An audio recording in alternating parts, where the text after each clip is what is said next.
19페이지, 이제 19장.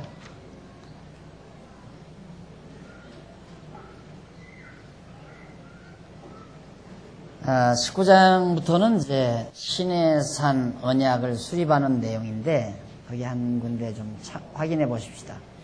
473페이지, 위에서부터 다섯째 줄 줄바꾼 데 보시면은, 창세기 37장에서 출애굽기 18장 내용은 지금까지 공부한 겁니다. 저 37장에서 18장까지. 그동안 창세기 공부 못하신, 그러니까 37장 이하 못하신 분도 여기 요약된 내용을 잠시 살펴볼 수 있습니다. 창세기 37장에서 출애굽기 18장 내용은 여호와께서 이스라엘 열조에게 세우신 언약대로 언약 자손을 번창케 하시는 섭리 내용이다. 언약 자손을 자손 번창이라는 언약을 하셨죠. 그 언약을 번창케 하신 하나님의 섭리 내용이었다. 그래서 언약 자손을 보호하시고 형통하게 하시며 그 자손들로 생육하고 번성하여 애굽에 도전하게 하셔서 그 자손들로 애굽에서 해방을 받아 승리하게 하시는 섭리 내용이라는 것이 분명하게 밝혀졌죠. 지금까지 우리가 공부한 대로. 이러한 섭리는 여호와 하나님께서 후일에, 그 당시로서, 지금 출애굽기 그 당시로부터 후일에 예수 그리스도의 씨로 거듭난 백성을,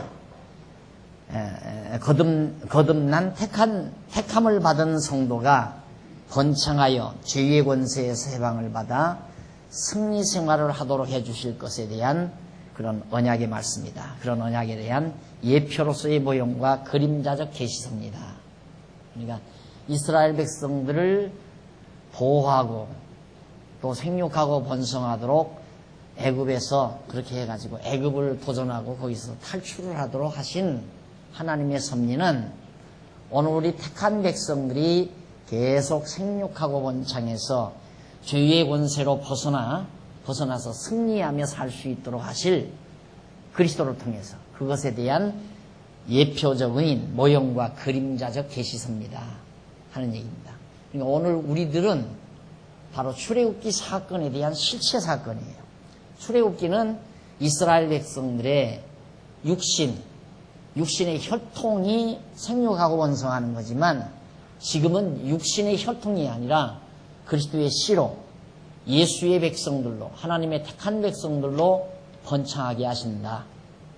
교회가 점점 세계만방에 세워지고 또 우리 강남노예도 전국 강토에, 전국 방방곳곳에 세워져서 성도의 수가 자꾸 늘어나는 것은 하나님의 택한 백성들의 생육번식이란 말입니다. 그것에 대한 하나의 모형이었다. 지금 우리가 공부하는 것이. 그 모형적 사건을 통해서 앞으로 예수 그리스도의 씨로 거듭나고 중생할 자들이 태어난다는 사실을 계시해 준 것이다. 그 계시가 지금 우리의 현장 아니에요? 이루어진 거죠. 지금 현장, 실체적으로 이루어지는 내용입니다. 이렇게 여호와 하나님께서는 언약 자손을 번창하게 하시고 이어서 그들에게 시내산 언약을 수립해 주시는 섭리를 계속하십니다. 이제까지 하나님께서 이제 언약하고 생육하고 번창케 그렇게 해서 이제 대열을 정비하려니까 쭉 가야 되잖아요. 대열을 정비해서 가야 되는데 대열 정비하기 위해서는 우선 이제 아까 말씀드린 대로 마지막 대열을 정비해 놓고 이제 시내산으로 이끌어 가는 거예요. 시내산으로 이끌어 가서 시내산에서 이제 하나님께서 교육을 시키는 거죠. 그러니까 놀라운 것은 이드로를 모세에게 보내가지고 법도와 규례를 가르쳐라. 규례와 법도를 가르쳐라. 백성들에게. 그런데 당장 지금 시내산으로 인도해서 하나님께로부터 주시는 규례와 법도를 지금 가르치게 돼요.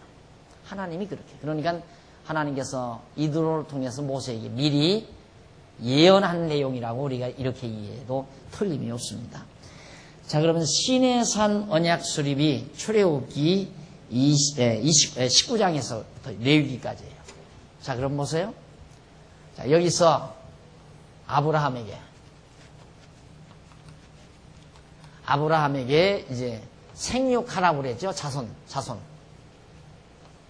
자손을 언약했는데 그 후손들이 애굽에 내려와서 처음 내려올 때 70명 내려왔죠. 400여 년 전에 애굽으로 내려올 때 아브라함의 후손이 한 70여 명 내려왔어요. 여기 들어갔는데 400년 만에 1000만에 가까운 인구로 번창을 한 거예요. 그러니까 언약대로 아브라함에게 언약하신 대로 자손이 이루어졌잖아요. 자손이 번창했잖아요. 하나님의 언약대로. 그럼 번창한 자손들을 하나님께서 지금 가르치려고 하는 율례와 법도로, 계명으로, 율법으로 지금 백성들을 가르치기 위해서 일로로 지금 시내산으로 데려오는 겁니다. 자, 그것이 이제 출애굽기 19장에서부터 레위기까지다.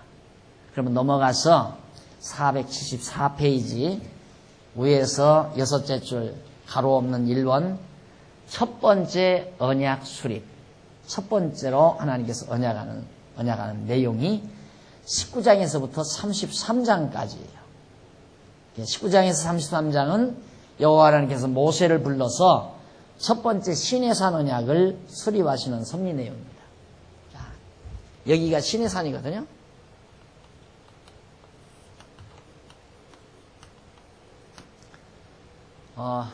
이스라엘 나라 관광을 가면 반드시 여기를 다 들리잖아요.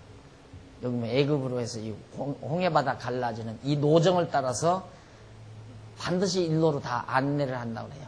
그래서 시내산에 새벽에들 올라갔다 내려오고 그런다고. 여기 시내산이 실제로 지금도 존재하는데 이 산에 이제 모세가 하나님께로부터 부름을 받습니다.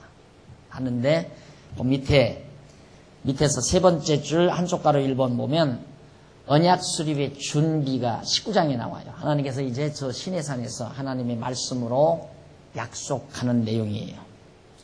나오는데 475페이지 위에서 다섯째 줄 19장 1절로 2절에 보면 이스라엘 백성이 르비딤에서 떠나 시내 광야에 이른다. 지금 르비딤 오아시스라고 그랬죠. 거기서 떠나서 바로 이제 광야, 시내산이 있는 일로로 진행하게 됩니다. 이스라엘 자손이 애굽 땅에서 나올 때부터 제 3월, 그러니까 이제 애굽에서 나온 지가 이제 석 달이 지났어요. 석 달째. 왜 그러냐면 애굽에서 나올 때를 1월로 그들은 1월 달로 치는 거예요. 그러니까 이스라엘 유대인의 원력은 우리처럼 1월, 2월, 3월, 4월 그런 게 아니고 6월절이 행해지는 애굽에서 나오던 날을 매해 첫 달로 따지는 거예요. 그게 지금도 계속 전통적으로 지켜온다 이 말이죠. 그러니까 그런 것도 바로 출애굽 사건을 이스라엘 민족들이 기억하고 있는 거죠. 그러니까 지금도 유대인들은 여기 지금 현재 유대인들은 애굽에 대한 감정이 안 좋죠. 이건 자기들 조상을 400년 동안 혹사시킨 나쁜 민족이라고 합니다. 그러니까 이스라엘을 하나 놓고 남쪽에는 애굽을 비롯해서 이 인근의 모든 아랍 국가들이 전부 이스라엘을 미워하는 거예요. 지금도 현재도. 그러니까 실제 이 넓은 중동 지역이나 아프리카 북부 지역, 뭐 남부 지역이야 이제 이스라엘하고 별 관섭 없지만은 리비아라든가 애굽이라든가 에집트라든가 그다음에 사우디아라비아, 아랍 국가들, 중동 국가들 이 모든 국가들이 완전히 이스라엘 하나를 지금 왕따시키고 있는 현재 정책이 세계 정세가 왕따시키는데 이스라엘은 지금 미국이라는 힘을 얻고 있는 거예요. 그럼 미국은 왜 이스라엘을 무시하지 못하는가? 유대인들이 미국의 아주 중요 요소마다 은행계, 그다음 이제 뭐 과학, 모든 기술 분야, 정치 분야. 오죽하면 지난번 런닝메이트를 유대인으로 선택하잖아요. 떨어진 그 대통령 후보자가. 그만큼 유대인의 파워가 미국에서 막강하다 이 말이죠. 그렇게 막강하기 때문에 이 중동 국가를 다 버릴 망정 이스라엘을 택하는 거예요. 미국이. 그래서 쌍둥이 빌딩 물어난 거 아니에요. 그래서 이 엄청난 중동 국가 다 무시해버리니까 무시하고 이스라엘 편애한다 해가지고 미국의 보복 작전을 그렇게 빈 라덴이 그렇게 펼친 거란 말입니다. 그러니까 이게 지금 현재 우리가 공부하는 것이 무슨 뭐 허상했던 무슨 소설책이 아니에요. 실제 이 땅에서 일어났던 역사적 사건들이란 말입니다. 그래서 바로 애굽에서 나온 날을 첫 달로 1월 달로 정해가지고 제3월이니까 지금 석 달째 접어든 거예요. 그래서 제3월 곧 그때에 그들이 시내의 광야에 이르니라. 애굽에서 나와서 석 달 만에 여기를, 일주일 만에 여기도 갈 수 있는데 하나님께서 석 달 동안 여기를 도착해요. 하나님 절대 급하지 않아요. 느릿느릿. 그래서 제가 하나 배운 것이 조급하지 말라. 제가 굉장히 급하고, 저도 급하고, 뭔 일 하나 했다면 그냥 빨리 해치워야 돼요. 빨리. 근데 하나님 배우고 나니까 이게 다 어리석은 거로구나. 인간이 조급할 필요가 없다. 그래서 제가 내 주제 후배들한테 조급하지 마. 이 말을 입버릇처럼 해요. 지금도. 하나님 안 조급해요. 느릿느릿 인도에 가요. 나 같으면 인도로 그냥 일주일 만에 가버리겠는데 하나님이 인도하는 대로 갈 수밖에 없는, 그게 법도란 말입니다. 하나님의 법도. 하나님이 다 규정해서 정해가지고, 법이란 누군가가 정해야 되잖아요. 하나님이 법을 만드는 주관자란 말이죠. 하나님께서 만들어서 정해진, 확정해 놓은 길로. 하나님의 방법대로, 하나님이 만들어 놓은 방법대로, 법도대로 갈 수밖에 없는. 하나님이 인도하는 대로 갈 수밖에 없지 내 마음대로 못 간다는 거예요. 그러니까 하나님 인도하는 대로, 되는 대로 살아. 지난번에 어느 후배가 와서 이런 얘기 저런 얘기 하면서 그냥 조급해해요. 그래서 내가 마지막 저녁을 사드리면서 마지막 헤어지면서 그냥 되는 대로 살아. 네, 그래. 한마디가 되는 대로 살아요. 늘 명심하고 삽니다. 그러더라고요. 명심하고 삽니다. 왜? 입버릇으로 하니까 그냥 되는 대로 살아. 되는 대로 사는 거예요. 하나님이 더 정확하게 하면 되게 하시는 대로 살아가지는 거예요. 우리 인간은. 이게 조급할 필요가 없죠. 근데 우리가 막 빨리. 그래서 참 제가 이렇게 저를 봐도요. 지금도 가끔은 이제 그러지만 이렇게 딱 눈으로 봐서 영 뭐 하면 내가 해치워버리고 말아요. 그냥 내가 해치워버리고. 근데 내가 해치우다 보면 좀 미안한 때가 많고요. 왜? 여러 사람들이 미안해한단 말입니다. 여러 사람. 어딘가도 이제 막 손님들은 자꾸 학생들은 그저께인가 오고 그러는데, 주일날 오후인가 오고 그러는데, 우리 전사님 뭐 주일날 바쁘고 뭐 이가 아파서 막 해가지고 정리정돈을 못하고 그래 놓으니까 막 엉망이더라고요. 할 수 없죠. 그래서 내가 이제 로비를 이렇게 정리하고 있는데, 그게 미안하죠. 누가 보면 어떻게 하겠어요. 저 목사자가 시원한다, 제가. 우리 일 시켜 먹으려고. 그럴까 봐서 그것도 못하겠고. 그래서 어지러져도 그냥 쳐다보고 이제는 참아요. 할 수 없을 때는 어쩔 줄 모르지만, 어지러도 참고, 뭔가 귀 구슬려도 참고. 예. 빨리빨리가 중요한 게 아니니까. 아름답게 되지는 것이 중요하죠. 그렇잖아요? 그러니까 공연이 내가 그러다 보면 집사님이라고 지나가다가 보니까 막 내가 그러고 있으니까 막 사모님들 사사사사사 죄송해요. 걔가 안 보기는 다 옆으로 다 보여요. 누구 지나가는 거예요. 미안하죠, 제가. 그렇게 하라고는 아닌데. 그런데 미안하니까 와서 아유 제가 하지요. 그러면 할 줄도 몰라. 그 기계 아무나 다루나요? 아무나 못 다루는 거 이거다. 우리 교회에서 나하고 전도사님밖에는 못 다뤄요. 그럼 기계 이거 청소기. 근데 정말 조급하게 살 필요 없어요. 느긋하게. 하나님이 느긋하게 하죠. 그래 하나님 알면 조급해지지를 않죠. 돈 빨리 안 번진다고 조급하고, 일이 빨리 안 이루어진다고 조급하고, 내 욕심대로 안 이루어진다고 조급하고. 이 조급한 데서 자꾸 조급증이라는 것이 머리를 되게 미련하게 만듭니다. 이 두뇌 신경을 굉장히 파괴시켜요. 조급증이라고 하는 것이. 그래서 이 두뇌는 편안해야 돼요. 이 두뇌 신경이란 아주 편안해야 원활하게 발달을 해요. 두뇌 신경이. 그러니까 아이들 편안하게 해야 공부 잘한다니까. 아이들 자꾸 복가되면 공부 못해요. 머리가 나빠져요. 우선 당장 억지로 막 암기하고 그건 할지 모르지만 커가면서 바보가 돼요. 커가면서. 자꾸 커가면서 바보가 돼요. 이게 다 망가져가지고. 지구력이 없고. 이 유대인들 보세요. 유대인들이 왜 그렇게 머리가 좋으냐면 어려서부터 하나님 다 의지하니까 조급하지 않잖아요. 탁하게 생각해보세요. 400년 종살이도 했고 이런 데도 40년 종살, 그건 유가 아니죠. 2000년 동안 나라 잃고 밖에 나가서 살아도 절대 좌절하지 않고 민족혼 잊지 않고 잃어버리지 않고 시오니즘, 하나님 여호와 잃지 않고 그들이 2000여 년 동안 이방 나라에, 다른 나라에 가서 완전히 나그네 생활한 거죠. 지금까지.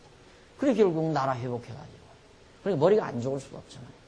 그렇게 오래 느긋하게 참고 견디는 그런 배짱 있는 마음, 든든한 마음, 아주 담대한 마음, 이런 것들이.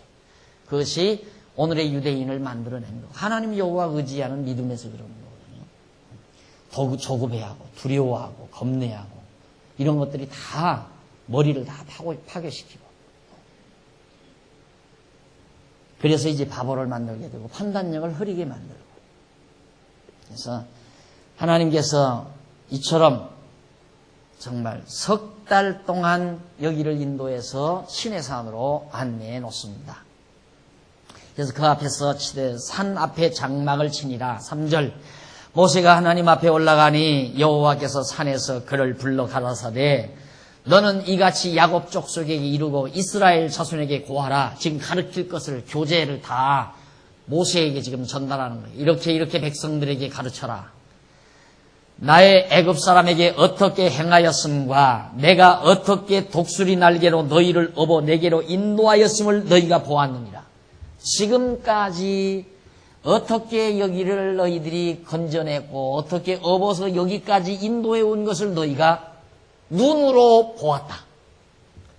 그래서 교육은 보여준다. 하나님의 교육 방법입니다. 보여준다. 아이들도 그러잖아요. 제일 먼저 배우는 게 보여주는 거예요. 아빠가 사는 모습, 엄마가 사는 모습, 언니가 사는 모습 다 보고 배워요. 전부. 그러니까 애기들 나와서 노는 것 보면 이러고 다니는 것 보면 그 아버지 알 수 있어요. 이러고 다니는 볼펜 가지고 글 쓸 생각 안 하고 이러고 다닌다. 애기가. 왜? 보고 배워서.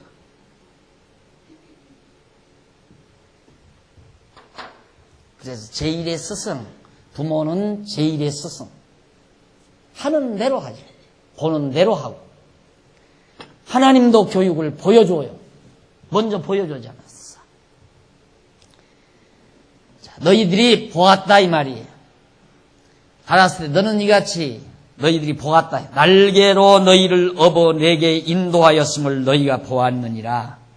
그러면서 5절 세계가 다 내게 속하였나니 너희가 내 말을 잘 듣고 내 언약을 지키면 너희는 열국 중에서 내 소유가 되겠고 너희가 내게 대하여 제사장 나라가 되며 거룩한 백성이 되리라. 너는 이 말씀을 이스라엘 자손에게 고할지니라. 6절까지네요. 6절까지. 그러니까 지금까지 너희들이 본 바대로 앞으로 온 세계가 내게 속했다. 이 모든 세계가 다 내 거다 이 말이야. 하나님께서 다 내게 속했고 너희들도 내게 속한 거다 이 말이야. 이스라엘 그 말은 너희도 내게 속했다. 그러면서 속하였나니 너희가 내 말을 잘 듣고 내 언약을 지키면 이 말을 정확하게 우리들이 이해하시려면 가정법으로 이해하면 안 돼요.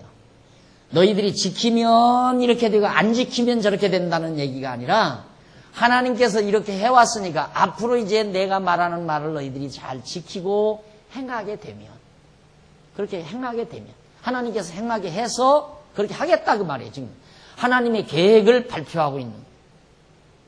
하나님이 이렇게 하겠다. 그래서 내가 늘 자꾸 성경에 만일이라는 말도 조심해야 되고 가정법이 들어간 이렇게 너희들이 하면 내가 이렇게 하겠다. 그 말은 전부 번역상 잘못된 거예요. 성경에 그렇게 나오는 거냐. 왜? 우리나라 언어에는 그런 감각이 없어요. 모두가 다 일반적인 언어는 항상 조건부예요. 네가 이렇게 하면 내가 이렇게 하마. 너 나한테 돈 10,000원 주면 내가 이 물건 너에게 주마. 우리는 계속 그런 수수관계에서 언어 개념을 정리하고 살잖아요. 그러니까 성경에 나오는 히브리어를 어떻게 번역할 수가 없는 거예요. 그러니까 그렇게 가정법으로 번역될 수밖에 없는 그런 안타까움이 언어학상으로 있습니다. 그러나 히브리 원문은 가정법이 아니에요. 이스라엘 백성들에게 주어진 모든 말씀은 그냥 일방적이에요. 일방적. 이 말은 주권적이란 말이죠. 주권적. 일방적, 주권적. 하나님이 이렇게 하겠다. 그 다음 선언적. 내가 이렇게 하겠다, 해주겠다. 이 말이 선언하는 거예요. 일방적으로, 주권적으로. 모든 단어가 그래요. 모든 동사가 다 그러고. 이게 가정법이란 없어요. 만일 너희가 이렇게 행하면 내가 이렇게 하겠다. 이런 가정법적 용어가, 동사가 없다 이 말이에요. 그러니까 여기도 하나님께서 이제 그 말입니다. 세계가 다 내게 속하였나니, 다 내게 속했기 때문에 너희가 내 말을 잘 듣고 내 언약을 지키면 너희는 열국 중에서 내 소유가 되겠고, 이제 앞으로 내 소유를 모든 나라 백성 중에서 너희를 내 소유로 삼겠다 이 말이에요. 계획을 발표하는 거예요. 내 말을 잘 듣게 해서 너희를 내 소유로 삼겠다. 너희가 내게 대하여 제사장 나라가 되며 거룩한 백성이 되리라. 너는 이 말을 이스라엘 자손에게 가서 다 잘 고해 주어라. 그 말이죠. 이것이 바로 3절로부터 6절까지 지금 계속되는 말씀입니다. 거기 한번 보십시다. 476페이지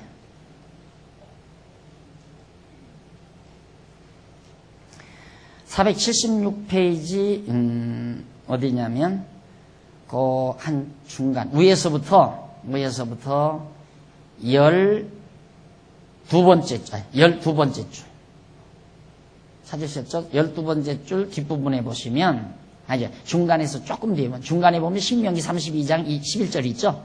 그 뒤에 그리고가 나와요. 그리고 5절 내용에 내 말을 잘 듣고라는 말에서 듣고라는 동사는 히브리어로 샤마인데 그 의미는 수긍하여 청취하다 그 말이에요.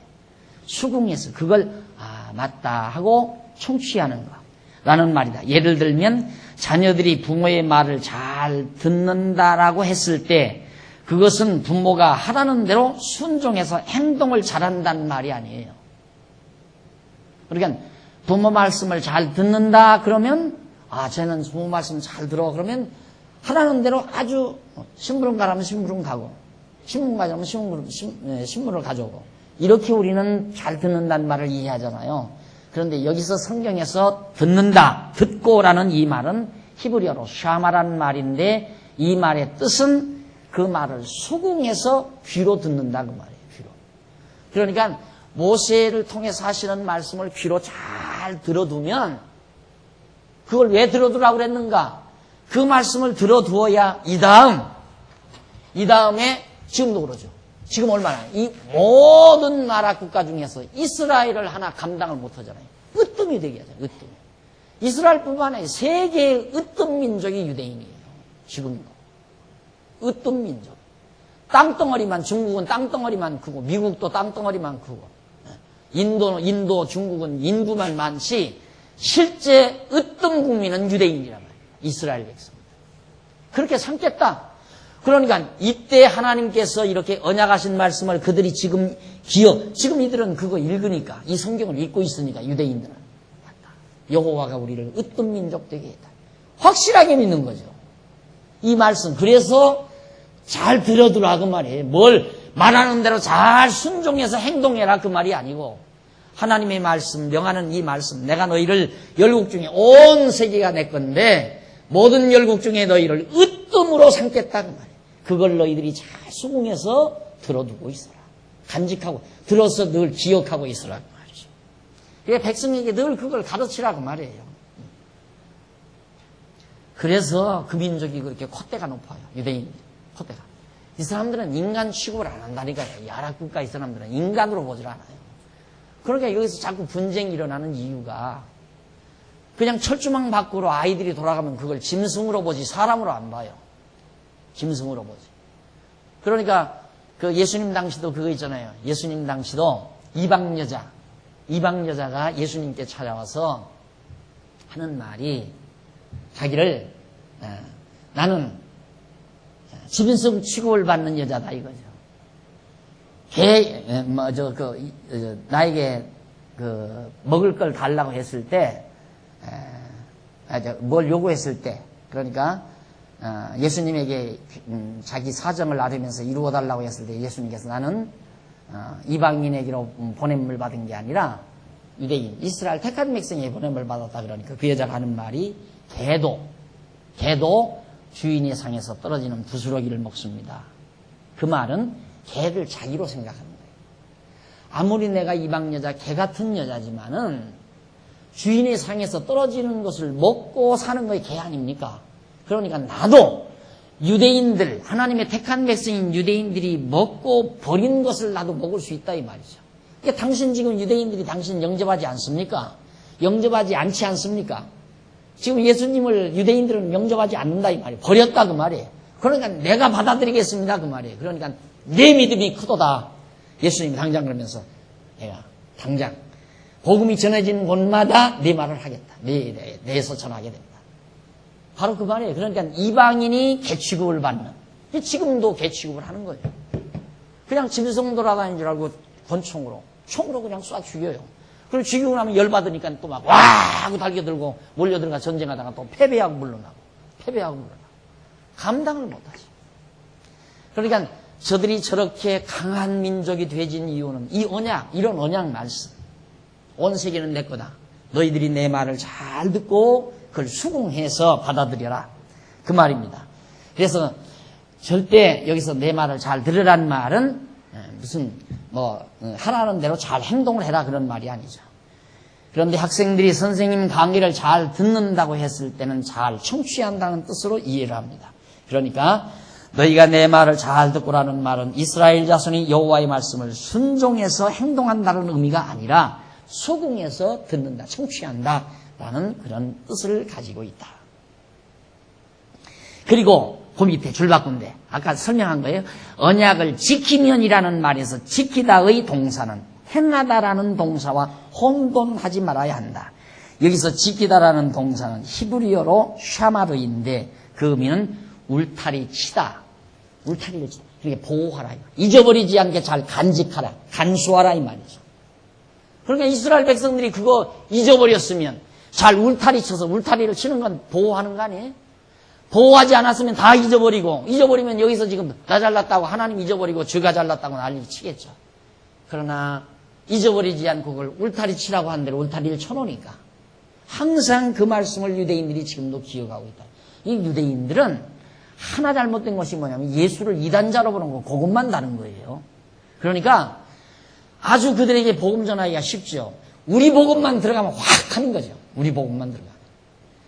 그러니까 우리 복음이랑 같나요? 우리가 지금 전하는 내용은 예수가 그리스도다. 이단이 아니다.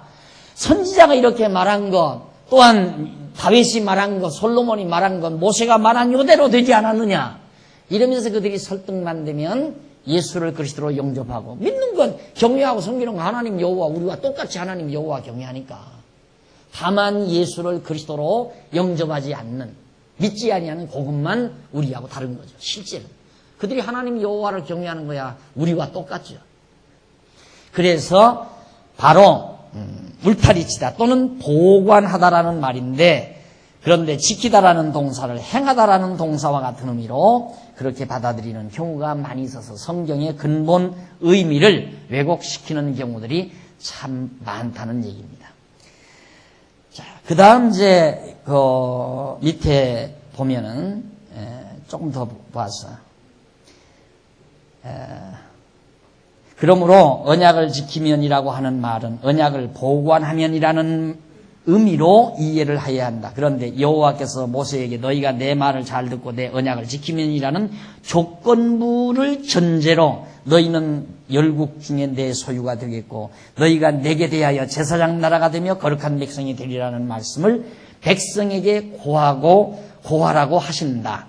내 소유라는 말은 천하 모든 것이 여호와의 소유이지만 이스라엘 백성은 특별히 귀중한 소유라는 말이다. 그리고 제사장 나라라는 말은 모든 나라들 가운데 여호와를 섬기는 나라를 말하는 것이고, 그리고 거룩한 백성이라는 말은 특별히 구별된 백성이라는 말이다.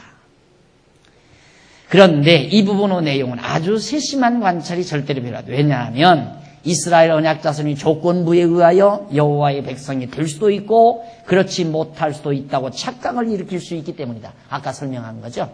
그래서 그 밑에 읽어보면 바로 그렇지 않다는 것을 구체적으로 설명을 해드렸습니다. 참고하시기를 바라고 이제 넘어갑니다. 넘어가서 478페이지 중간에 보시면 7절로 8절 모세가 여호와께로부터 들은 말씀을 백성에게 전달을 합니다. 하나님께서 모세에게 다 말을 했으니까 모세는 백성들에게 전해야 되잖아요. 그대로 장인 이드로가 부탁한 대로 네 백성들을 규례와 법도로 가르쳐라. 가르치면 백성들이 마땅히 행할 길과 할 일을 알아서 행하게 된다. 그걸 그대로 하나님께서 지금 이루도록 섭리해 가는 거예요. 그러니까 사실 모세에게 누구를 보냈느냐, 하나님께서 이드로를 하나의 선지자격으로 보낸 거나 다름이 없어요. 장인 이드로를 가서 모세에게 이렇게 권면하도록, 권면해놓고 모세로 하여금 그렇게 하도록. 자, 7절 모세가 와서 백성의 장로들을 불러 여호와께서 자기에게 명하신 그 모든 말씀을 그 앞에 진술하니 백성이 일제히 응답하여 가로되 여호와의 명하신 대로 우리가 다 행하리이다. 그것도 역시 행한다는 말. 아까 내가 설명드렸죠? 행한다라는 말. 이것이 이제 그런 의미는 아니다. 그대로 이제 하나님께서 하신 말씀을 다 수긍해서 들었다. 그 말이죠. 그래 백성이 일제히 응답하여 가로되 여호와의 명하신 대로 우리가 다 행하리다. 모세가 백성의 말로 여호와께 회복했다. 그러니까 하나님이 명하신 대로 잘 이렇게 보관하겠습니다. 하나님의 말씀이 잃지 않고 잘 간직하겠습니다. 그래서 여러분, 잃어버리면 그게 문제예요. 여러분들이 생활 속에서 자꾸 갈등을 빚는 이유가 말씀을 잃어버렸기 때문에 갈등 빚는 거거든요. 잊어버리지 않기 위해서 그래서 매주일, 여러분 가만히 보세요. 매주일 나와도 똑같은 얘기 아니에요.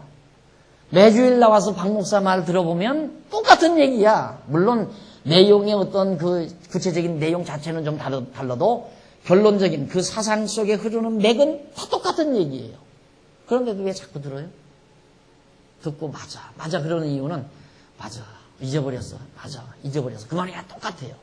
잊어버렸다 들으니까 또 좋은 거예요. 안 잊어버리고 들으면 정말 또 맞아. 그냥 그런 거죠. 그냥 다 자기도 기억하고 있으니까. 기억지를 못하고 잊어버리고는 그냥 세상 모든 여러 가지 상황 속에 젖어가지고 다 잊어버리고 벌써 내 생각보다는 다 흐트러져 버렸어요. 그래서 와서 다시 공부하면 흐트러졌던 것이 다시 다 정리가 되니까 그게 기분 좋잖아요. 그래서 편안해지고 여기가 깔끔하게 정리가 돼야 여기가 편안한 거예요.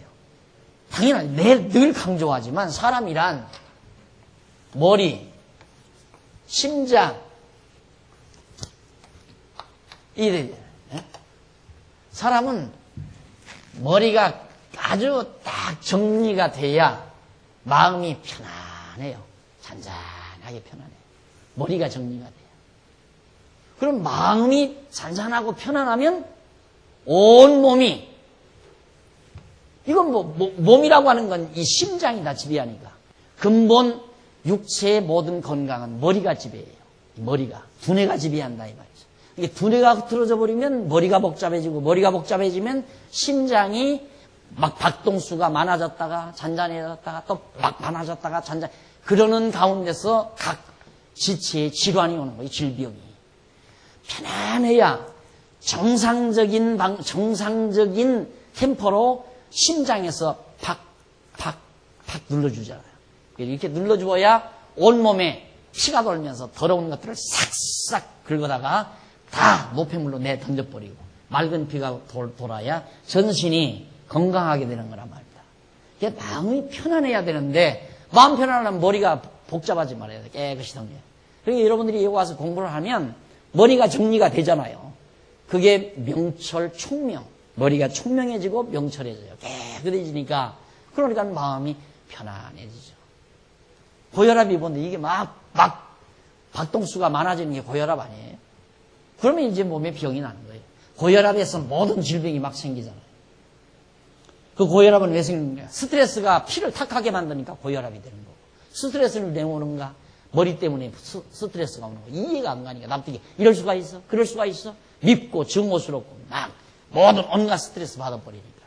욕심으로 꽉 차 있고 이 일에는 욕망으로 꽉 차 있고 미운 놈이 꽉 차 있고. 그러니 머리가 그런 속에 있으니까 마음이 편안할 리가 없죠. 너무너무 간단한 거예요. 아주. 저런 원리를 제외해놓고 별아별지대야 필요 없어요. 안 돼요. 절대 안 돼요. 저 원리에 딱 맞아떨어져야지. 머리 정도는 해야지. 그래야 행복하죠. 마음이 편안해 행복하잖아요. 그래야 조급하지도 않고. 그러니까 내가 조급하지 말아야지 해서 안 조급한 게 아니라 마음이 편안하니까 조급하지 않아요. 근데 마음이 편안하지 않으면 바빠요. 그냥 막 급해. 조급하고. 빨리 해치워야 하니까. 왜? 이겨먹기 위해서. 저놈 복통 터지라고. 내가 저놈을 따라먹어야 저놈이 배 아플 거니까.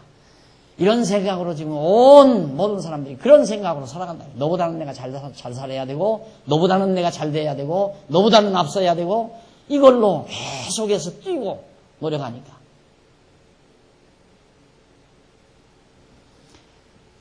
이래서 결국 하나님께서 정말 우리로 하여금 그걸 잘 보관하게 하라는 대로 우리가 보관을 하겠습니다. 행하리이다. 그 말이 행한다는 말이 보관하라는 대로 잘 잊지 않고 보관하겠습니다.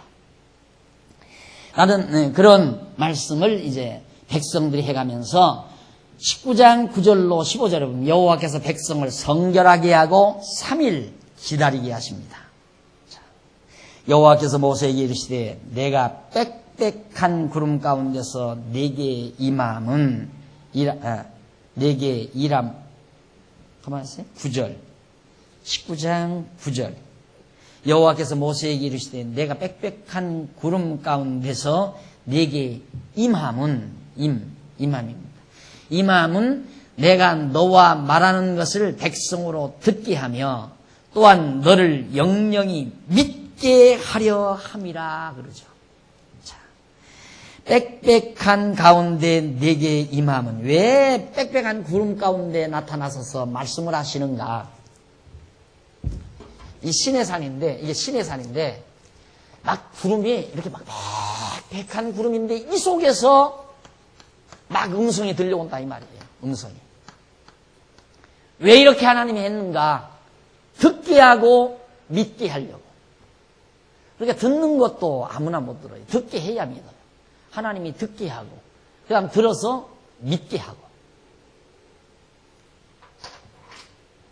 그러려고 내가 그렇게 빽빽한 구름 가운데 나타났다. 영영히 믿게 하려 함이라. 듣게 하며 또한 너를 영영히 믿게 하려 함이라. 모세가 백성의 말로 여호와께 고하였으므로 여호와께서 모세에게 이르시되 너는 백성에게로 가서 오늘과 내일 그들을 성결케 하며 그들로 옷을 빨고 예비하여 제3일을 기다리게 하라. 이는 제3일에 나 여호와가 온 백성의 목전에 시내산에 강림할 것이니 너희는 백성을 위하여 사면으로 지경을 정하고 이르기를 너희는 삼가 산에 오르거나 그 지경을 범하지 말지니 산을 범하는 자는 정령 죽임을 당할 것이다. 12절까지죠. 그러니까 하나님께서 이 시내산을 이렇게 정해놓고 여기 나타나실 거예요. 3일 후에 다시 이제 이 구름 속에서 이제 말씀을 하실 거예요. 백성들은 산 밑에 이렇게 딱 한계를 그어놓고 절대 올라오지 못하게 해라. 올라오면 죽으니까 하나님 이 실체가 나타난 것도 아닌데도 죽으니까 그래서 모세만 하나님께서 특별하게 불러서 시내산에 올라오도록 하는 거예요. 이유는 모세로 하여금 통치력을 발휘하도록, 백성들로 하여금 모세를 따르도록 하게 하시려는 거죠. 뽑아 올리는 거예요. 그러니까 절대 하나님 안에서는 스스로 높아지려고는 바보 천치예요. 스스로 높아지. 자기가 높아지려고 해서는 그건 바보가 하는 짓이란 말이에요. 하나님이 높여줘야지. 하나님이 지금 모세 높여주는 거예요. 안 그러면 앞으로 이제 겨우 석 달 왔지만 하나님께서는 지금 한 40년 동안 이스라엘 백성들을, 천만 이스라엘을 다스리게 하시려는 계획이 있거든요. 그런데 백성들이 모세의 말을 잘 들어야 되잖아요. 안 듣고 만약에 가다가 모세 내 놈 때문에 우리가 여기 와서 고생스럽다 하고 때려 죽이면 어떻게 해요? 그러니까 하나님께서 이런 방법을 써서 모세를 높이시는 겁니다. 다른 사람은 여기 얻어 걸리면 죽는데 모세는 여기까지 올라가도 안 죽고 살아온다 이 말이에요. 와, 하나님의 종이다. 이렇게 해서 모세로 하여금 영도력을 발휘하도록 하나님께서 하시는 놀라운 섭리가 이 배후에는 깔려 있어요. 하나님이 높여줘야 돼요. 하나님. 높일 자 높이고 낮출 자 낮추고. 스스로 자기가 높아지려면 봉변만 당하고 마는 거죠. 봉변만 당하고. 근데 높아지려고 할 건 뭐 있어요? 높아지려고 할 것도 없고 그냥 하나님이 날 쓰시는 대로 그냥 쓰임 받으면 되는 거예요. 높이 쓰시면 높이 쓰고 천하게 쓰면 천하게 쓰고 쓰임 받고, 하나님이 나를 천하게 쓰셔도 좋고 귀하게 쓰셔도 좋고, 하나님 나라에는 천한 그릇도 있고 귀 쓰는 그릇도 있고 각각 하나님이 필요한 대로 쓰시는 것이니까. 그래서 하나님께서 모세를 이제 불러놓기 위해서 백성들은 다 정결케 하고 목욕도 하고 깨끗이 옷도 빨아입고 단단히 준비하고 이제 3일을 기다리게 하라 저기서. 3일 동안 야, 하나님이 나타나시나 안 나타나시나, 하나님의 음성이 들리나 안 들리나 기다리게 만드는 거죠. 그래가지고 이제 모세를 불러올리는 겁니다. 불러올려서 이제 하나님께서 모세에게 명령하시는 말씀이 나오는데 13절 보십시다. 13절, 손을 그에게 댐이 없이 그런 자는 돌에 맞아 죽임을 당하거나, 다시 말해서 뭐냐면 만약에 산에 올라버리면, 모세를 따라서 그냥 다 산에 올라와 버린다? 그러면 돌에 맞아 죽거나 죽는다 이 말이죠. 당하라. 살에 쇠여, 어떤 벌들의 살에 쇠여 죽임을 당하리니 짐승이나 사람을 물어나고 살지 못하리라. 나팔을 길게 불거든 산 앞에 이를 것이니라 하라. 모세가 산에서 내려 백성에게 이르러 백성으로 성결케 하니 그들이 자기 옷을 빨더라. 모세가 백성에게 이르되 예비하여 제3일을 기다리고 여인을 가까이 말라 하니라. 아직 3일 동안은 절대 분방도 하고 정결한 마음으로 옷을 빨고, 이것은 거룩의 한 상징이죠. 거룩함의 한 상징. 그래서 불결한 것을 피하고 그렇게 해서 정말 하나님의 말씀을 들을 준비를 서두르도록 모세에게 명령을 해서 모세가 그 명령을 가지고 백성들에게 내려갔습니다. 그 다음 넘어가서 480페이지 19장 16절로 25절에 보면 여호와께서 시내산 꼭대기에 강림해서 모세에게 나타나십니다. 제3일 아침에 16절, 제3일 아침에 우레와 번개와 빽빽한 구름이 산 위에 있고 나팔 소리가 심히 크니 진중 모든 백성이 다 떨더라. 거기 보면 16절에 분명하게 제3일 아침에 우레와 번개와 빽빽한 구름이 산 위에 있다. 그럼 우레, 번개, 빽빽한 구름이 뭔가? 구름이죠? 그 다음 막 우레, 번개, 우레소리, 큰 막 우레소리, 이런 소리. 이게 뭔가? 하나님은 형상이 없잖아요. 그것도 결국 하나님께서 보여서 가르쳐줘요. 보여주려니까 이걸 표적이라고 그래요. 표적. 뭐에 대한 표적? 하나님이 구름이나 우레나 번개가 하나님은 아니에요. 그러나 하나님이 임재하셨다는 것을 보여주는 하나의 표적적 사건이라 이 말이죠. 이 구름이 하나님은 아니에요. 그러니까 갑자기 막 빽빽한 구름이 있고 번개가 치고 거기에서 막 우레소리가 나고, 야, 하나님이 임하셨구나. 하나님이 형상이 없으니까 보여줄 수가 없잖아요. 보여줄 수가 없는 하나님을 보이는 방법이 표적이라고 한다. 그걸 표적이라고. 그래서 이런 표적들을 통해서 지금 이스라엘 백성들에게 하나님이 임하셨음을 알게 해줬습니다.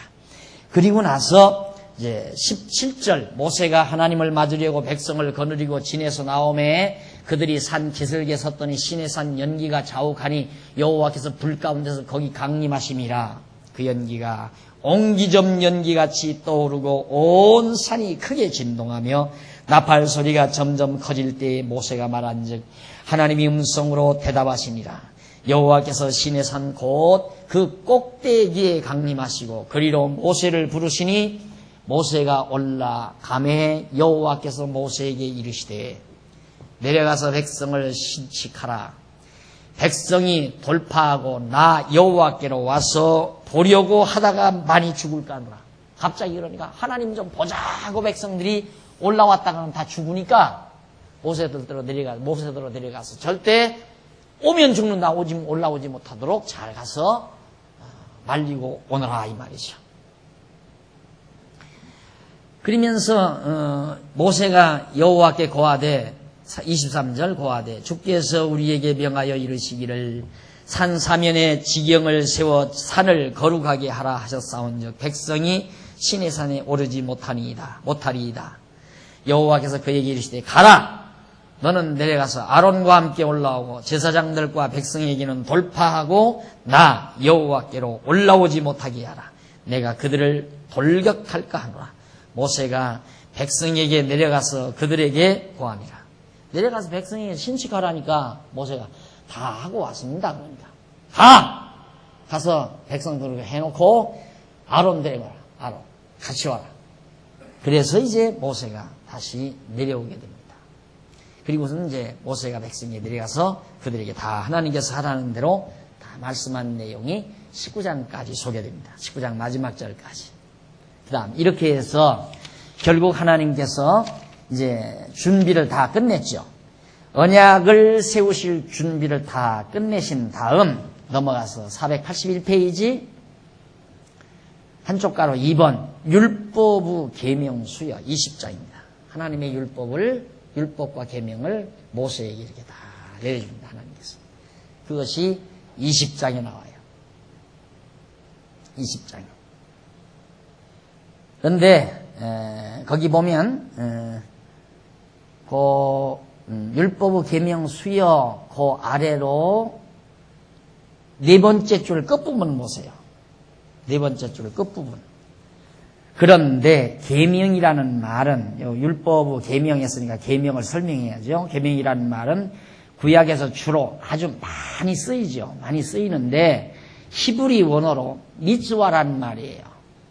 그런데 그 의미는 신의 명령. 규례란 뭐냐? 신의 명령. 이거예요. 어디 있어? 이거. 당신께서 행하실 일, 하실 일을 그냥 명령적으로, 선언적으로, 명령적이죠. 선언은 명령적이죠. 명령적. 하나님께서 당신이 내가 너희들에게 이렇게 하겠다! 라는 그런 선언적이고 명령적인 내용을 규례라고 그래요. 계명. 규례도 비슷한 얘기입니다. 그러니까 하나님께서 이미 이스라엘 백성들을 어떻게 벌써 하나님이 다 계획해 놨잖아요. 이렇게 해서 인도로 가도록, 이 가나안 땅으로, 언약된 땅으로 가도록 다 하나님께서 작정해 놓으시고 작정된 사실을 백성들에게 이제 어떻게 하겠다라고 선언하는 거죠. 왜 그렇게 선언하는가? 간단하잖아요. 그렇게 말씀을 해야 말씀대로 되면 하나님 여호와 살아계시구나. 그걸 알게 하려면 아주 간단해요. 그런데 자꾸만 이 율법이나 계명을 율법 계명 이 목적을 어디다 두느냐면 이건 하나님 알게 아니면 인간의 도덕적 생활 인간으로 하여금 아주 착하고 거룩하게 살도록 이 두 가지 부분으로 우리는 정리할 수 있어요. 하나님께서 율법과 계명을 왜 줬느냐? 어떤 사람은 우리들대로 착하게 살으라고, 도둑질하지 말라, 살인하지 말라, 간음하지 말라, 이런 것들이 다 우리 인간으로 하여금 착하게 살라고 그렇게 명령한 거다, 이렇게 보는 견해가 있고, 그런데 그렇게 다 보죠. 대부분 다, 모두가 다 그렇게 봐요. 이것은 뭐가 보는가? 인본주의 바탕에 둔 견해예요. 그러나 우리는 그게 아니에요. 하나님을 알게 하려고. 이건 바로 신본주의죠. 신본주의 바탕에서 이해하는 말이에요. 그러니까 율법과 계명을 전부 다 도덕적인 방법으로 보는 건 인본주의 바탕에서 보는. 그래서 교회마다 가면 여러분 착하게 사십시오, 죄 지면 안 됩니다, 그러면 나는 죄 져도 됩니다, 착하게 살지 마십시오, 그 말은 아니에요. 성경이 바로 율법과 계명이라는 것은 바로 하나님 당신을 깨달아 알게 하기 위한 거다. 그럼 가다가 누가 살인을 했다, 사람을 죽였는데 그 사람 죽였다, 그 사람이 살인한 자가 하나님의 계명대로 죽였다. 와, 진짜 하나님 살아계시구나. 그걸 깨닫게 하려는 거예요, 당신. 그게 목적이라고 말이에요. 그러니까 절대 성경에 나오는 율법과 계명은 인간들의 기준으로 만든 도덕이 아니다. 도덕적 차원에서 이해될 성질의 것이 절대 아니다. 아주 성질이 달라도 전혀 달라요. 도덕은 인간의 사고에서 만들어진 거고, 율법과 계명은 하나님의 작정 속에서 만들어진 거고 전혀 다르잖아요. 도덕은 인간이 만든 거예요. 그러니까 도덕 기준이 다 나라마다 다르잖아요.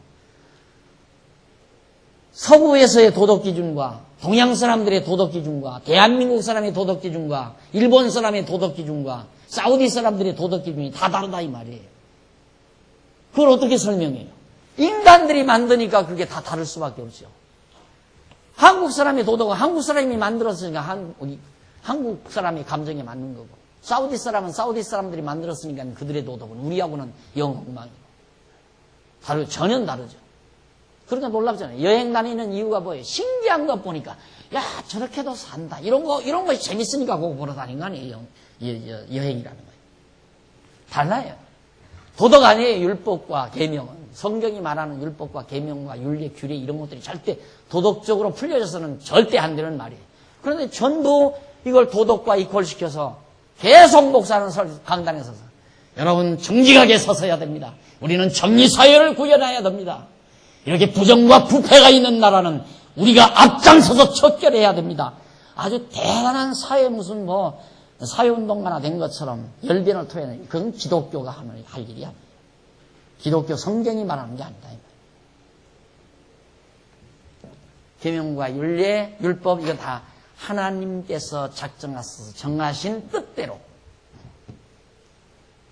당신을 깨닫게 하기 위한 방법. 벌써 십계명 설명 다 했어요, 지금. 가지고. 자, 이래서 다음 시간, 이제 우리 서론 들었으니까 다음 시간 그 유명한 십계명. 여러분들이 십계명 때문에 얼마나 고달프고 힘겨운 세상을 살았습니까? 신앙생활. 다음 시간은 우리 십계명 공부하도록 하고 오늘 강의 여기서 마치도록 합니다. 기도하십시다.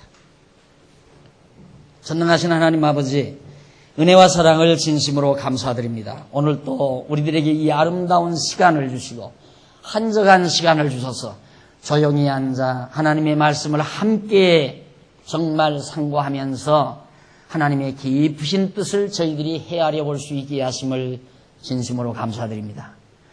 이 말씀을 통해서 우리는 마음의 평강과 기쁨을 얻습니다. 바로 진리의 자유함을 누리게 됩니다. 전능하신 하나님 아버지여, 좀 더 우리로 하여금 진리를 사랑하는 열정을 담아주시고 진리를 깨닫기에 부족하면 지혜와 총명과 명철을 갑자리나 더하시옵소서. 이제 돌아가는 발길입니다. 다시 만날 때까지 지켜주시고 저희들 선한 일에 동참해 싸우니 드려진 아름다운 연보는 소중하게 진리를 수호하고 전파하는 일에 쓰여져서 열매를 통하여 하나님께 영광 돌려지게 하시옵소서. 예수님 이름으로 기도드립니다. 아멘.